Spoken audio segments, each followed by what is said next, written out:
আসসালামু আলাইকুম প্রিয় দর্শক, আশা করি সবাই ভালো আছেন। আলহামদুলিল্লাহ, আপনাদের দোয়া এখন অনেকটাই সুস্থ আছি। আপনারা আরো দোয়া করবেন যাতে খুব তাড়াতাড়ি আপনাদের মাঝে ফিরে আসতে পারি।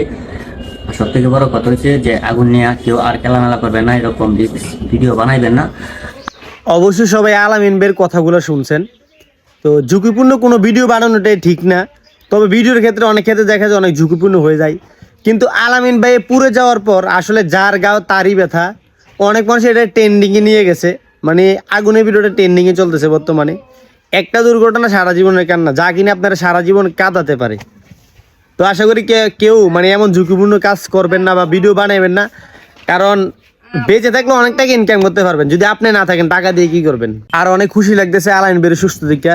তো আসলে সত্যি কথা, আমি আলামিন ভাইয়ের একজন ফলোয়ার। আমার কিন্তু ফলো লিস্টে আলামিন ভাই আছে, অনেক আগে ফলো করে রাখছি, ভিডিও দেখি সবসময়। তো অনেক ভালো লাগছে আপনি সুস্থ দেখে। তো আশা করি আপনিও এরকম রিক্সের ভিডিও আর বানাইবেন না, কারণ আল্লাহ ফিরিয়ে আনছে একটা জায়গার থেকে। ইনশাল্লাহ এটা নতুন জীবন মনে করে চেষ্টা করবেন, মানে অন্যরকম কিছু টাইপের ভিডিও বানানোর জন্য, যাতে রিক্সি কোনো ভিডিও না বানান আর কি। তো ঠিক আছে, ভালো থাকেন, ইনশাল্লাহ দেখা কোনোদিন হয়ে যেতে পারে। আল্লাহ হাফেজ।